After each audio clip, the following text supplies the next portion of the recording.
Hello friends, welcome to my channel TSR study point. TSR study পয়েন্টের তরফ থেকে তোমাদের সকলকেই স্বাগত। প্রত্যেক দিনের মতো আজকেও চলে এসেছি আরও একটি নতুন ভিডিও নিয়ে, এবং এই ভিডিওতে আমরা আলোচনা করব তৃতীয় পর্যায়ক্রমিক মূল্যায়ন 2025 সালে চতুর্থ শ্রেণীর গণিত বিষয়ের এক্সের নমুনা প্রশ্নপত্র। তাহলে প্রশ্ন উত্তরে যাওয়ার আগে সিলেবাসটা দেখে নাও, কি কি পরীক্ষা হবে। আর ভিডিও ভালো লাগলে লাইক, সাবস্ক্রাইব ও বন্ধুদেরকে শেয়ার করে দিও। কি কি পরীক্ষা হবে সিলেবাসটা দেখো।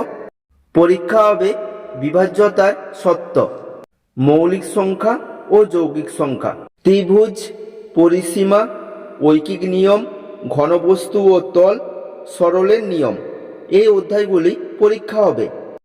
একের দাগ, নিচের প্রশ্নগুলির উত্তর দাও। এখানে 5টি করতে হবে, প্রতি প্রশ্নের মান 1 করে। একের দাগের ক, এরোস্টোথেনিসের চালনী দ্বারা কোন ধরনের সংখ্যা খোঁজা যায়? উত্তর হবে মৌলিক সংখ্যা। খ, গসাগু এর সম্পূর্ণ নাম কি? উত্তর হবে গসাগুর সম্পূর্ণ নাম হল গরিষ্ঠ সাধারণ গুণনীয়ক। গ, 0.79 ভগ্নাংশটির হর কত? উত্তর হবে 0.79 ভগ্নাংশটির হর হল 100 আর লব হল 79। ঘ, একটি রেখার মধ্যে কতগুলি বিন্দু থাকতে পারে? উত্তর হবে একটি রেখার মধ্যে অসংখ্য বিন্দু থাকতে পারে। উ, একটি বৃত্ত অঙ্কন করতে কোন রেখার প্রয়োজন? উত্তর হবে একটি বৃত্ত অঙ্কন করতে বক্ররেখার প্রয়োজন। 2 দাগ, শূন্যস্থান পূরণ করো। এখানে 5টি করতে হবে, প্রতি প্রশ্নের মান 1 করে। 2 দাগের ক, 2 অঙ্কের বৃহত্তম সংখ্যাটি হল ড্যাশ। উত্তর হবে 2 অঙ্কের বৃহত্তম সংখ্যাটি হল 99। খ, 8 মিলিমিটার সমান ড্যাশ সেন্টিমিটার। উত্তর হবে 8 মিলিমিটার সমান 0.8 সেন্টিমিটার। গ, 1 ডজন কলার 1/3 অংশ সমান ড্যাশটি কলা। উত্তর হবে 1 ডজন কলার 1/3 অংশ সমান 4টি কলা। কিভাবে 4 উত্তর হলো পাশে করা আছে, দেখে নাও। ঘ, লুডোর ছক্কার আকার ড্যাশের মতো। উত্তর হবে লুডোর ছক্কার আকার ঘনকের মতো। উ, একাধিক সরলরেখা একটি বিন্দুতে মিলিত হলে ওই বিন্দুটিকে ড্যাশ বলে। উত্তর হবে একাধিক সরলরেখা একটি বিন্দুতে মিলিত হলে ওই বিন্দুকে সমবিন্দু বলে। 3 দাগ, সঠিক উত্তরটি নির্বাচন করো। এখানে 5টি করতে হবে, প্রতি প্রশ্নের মান 1 করে। 3 দাগের ক, 1 সংখ্যাটি যৌগিক সংখ্যা, মৌলিক সংখ্যা, কোনোটিই নয়। সঠিক উত্তরটি হবে কোনোটিই নয়। 1 মৌলিক বা যৌগিক, কোনোটিই নয়। খ, দুটি যমজ মৌলিক সংখ্যার মধ্যে পার্থক্য হবে 1, 2, 3। সঠিক উত্তরটি হবে দুটি যমজ মৌলিক সংখ্যার মধ্যে পার্থক্য হবে 2। গ, 1 দিন 1 বছরের 1/12 অংশ, 1/30 অংশ, 1/365 অংশ। সঠিক উত্তরটি হবে 1/365 অংশ। ঘ, বৃত্তের ব্যাস ব্যাসার্ধের 1 গুণ, 2 গুণ, 3 গুণ। সঠিক উত্তরটি হবে বৃত্তের ব্যাস ব্যাসার্ধের 2 গুণ। নেক্সট কোশ্চেন, 8 সেমি বাহু বিশিষ্ট বর্গক্ষেত্রের পরিসীমা হবে 16 সেমি, 24 সেমি, 32 সেমি। সঠিক উত্তরটি হবে 32 সেমি। 4 দাগ, নিচের প্রশ্নগুলির উত্তর দাও। এখানে 5টি করতে হবে, প্রতি প্রশ্নের মান 2 করে। 4 দাগের ক, 1 বছরের 1/5 অংশ সমান কত দিন? উত্তরটা দেখো, 1 বছর সমান 365 গুণিত 1/5।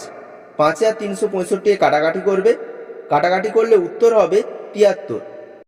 তাহলে 1 বছরের 1/5 অংশ সমান 73 দিন। খ, বিয়োগ করো 10 লিটার বিযুক্ত 4 লিটার 750 মিলিলিটার। দেখো বিয়োগ করবে, বিয়োগ করলে উত্তর হবে 5 লিটার 250 মিলিলিটার। গ, 12 বছর 11 মাস সমান কত মাস? উত্তরটা দেখো, 1 বছর সমান 12 মাস। তাহলে 12 গুণিত 12 যুক্ত 11, 12 গুণ করবে, গুণ করলে হবে 144, তার সাথে 11 মাস যোগ করবে, তাহলে উত্তর হবে 155 মাস। ঘ, একটি বৃত্তের ব্যাসার্ধ 2.5 সেমি। বৃত্তটির ব্যাস কত? উত্তরটা দেখো, আমরা জানি ব্যাস সমান 2 গুণিত ব্যাসার্ধ। তাহলে ব্যাস সমান 2 গুণিত ব্যাসার্ধ আছে 2.5। তাহলে 2 আর 2.5-এ গুণ করলে উত্তর হবে 5 সেমি। তোমরা শর্টে মনে রাখবে, ব্যাস হলো ব্যাসার্ধের দ্বিগুণ আর ব্যাসার্ধ হলো ব্যাসের হাফ। পরের প্রশ্নটা দেখো, সরল কোণের মান কত? উত্তর হবে সরল কোণের মান হলো 180 ডিগ্রি। 5-এর দাগ, সরল করো। এখানে 3 নম্বর থাকবে। সরলটা দেখো, তৃতীয় বন্ধনী 19 বিযুক্ত দ্বিতীয় বন্ধনী 9 যুক্ত 2 গুণিত প্রথম বন্ধনী 8 বিযুক্ত 3 প্রথম বন্ধনী দ্বিতীয় বন্ধনী তৃতীয় বন্ধনী। সমাধানটা দেখো, তাহলে আমরা প্রথমে প্রথম বন্ধনীর কাজ করব। তাহলে যেমন লেখা আছে তেমনই লিখে যাব। তৃতীয় বন্ধনী 19 বিযুক্ত দ্বিতীয় বন্ধনী 9 যুক্ত 2 গুণিত 8 আর 3-এ বিয়োগ করব, বিয়োগ করলে হবে 5। তারপরে দ্বিতীয় বন্ধনী, তারপর তৃতীয় বন্ধনী। তারপরের লাইনে দ্বিতীয় বন্ধনীর কাজ করব। তাহলে তৃতীয় বন্ধনী 19 বিযুক্ত দ্বিতীয় বন্ধনী 9 যুক্ত 2 আর 5-এ গুণ করব, গুণ করলে হবে 10। তারপরে দেখো, দ্বিতীয় বন্ধনীতে দুটো সংখ্যা আছে, তাহলে দ্বিতীয় বন্ধনীর কাজ হবে। তাহলে তৃতীয় বন্ধনী 19 বিযুক্ত 9 আর 10-এ যোগ করব, 9 10-এ যোগ করলে হবে 19। তারপর লাইনটা দেখো, তৃতীয় বন্ধনী 19 বিযুক্ত 19 তৃতীয় বন্ধনী, বিয়োগ করলে উত্তর হবে 0। 6-এর দাগ, নিচের সমস্যাগুলির সমাধান করো।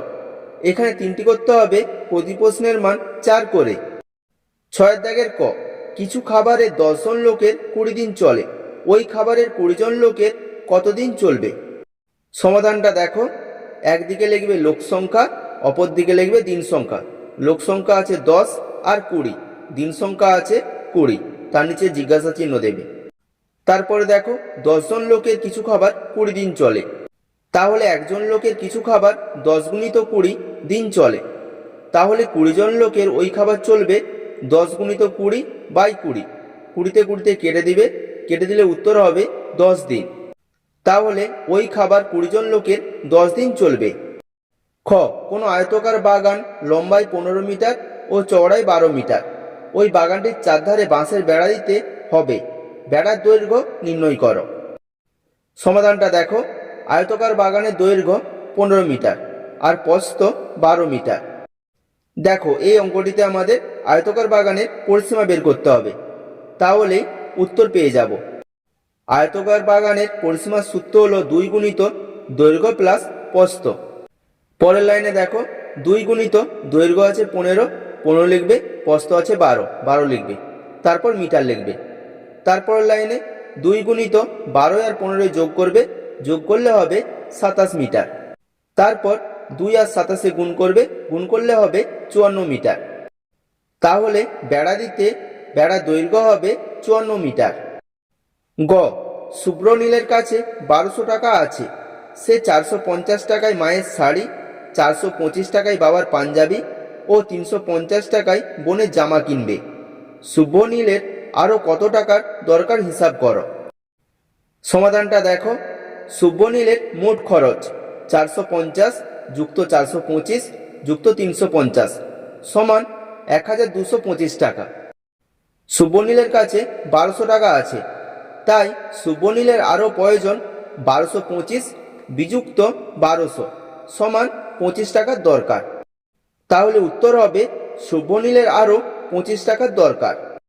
7-এর দাগ, নিচের প্রশ্নগুলির উত্তর দাও। এখানে 2টি করতে হবে, এর জন্য 5 নম্বর থাকবে। 7-এর দাগের ক, চিত্রসহ সংজ্ঞা দাও। সমবাহু ত্রিভুজ। উত্তরটা দেখো, যেই ত্রিভুজের 3টি বাহু দৈর্ঘ্য সমান তাদের সমবাহু ত্রিভুজ বলে। পাশে চিত্রটা আছে, দেখে নাও। খ, আয়তকার ও বর্গাকার চিত্রের ছবি অঙ্কন করো। দেখো, নিচে আয়তকার ও বর্গাকার চিত্রের ছবি আঁকা আছে, ছবিগুলো দেখে নাও। মনে রাখবে, আয়তকার চিত্রের 2টি বাহু দৈর্ঘ্য সমান ও বিপরীত 2টি বাহু দৈর্ঘ্য অসমান, আর বর্গাকার চিত্রের 4টি বাহু দৈর্ঘ্যই সমান। 8 দাগ, একটি বৃত্ত অঙ্কন করে তার বিভিন্ন অংশ চিহ্নিত করো। এখানে 5 নম্বর থাকবে। দেখো, তোমরা যে কোনো মাপের একটা বৃত্ত অঙ্কন করে নেবে, তারপর বিভিন্ন অংশের নাম দিবে। এখানে ছবিতে বিভিন্ন অংশগুলো দেখে নাও। ও হলো কেন্দ্র, ওপি হলো বৃত্তের ব্যাসার্ধ, এবি হলো বৃত্তের ব্যাস, সিডি হলো বৃত্তের জ্যা,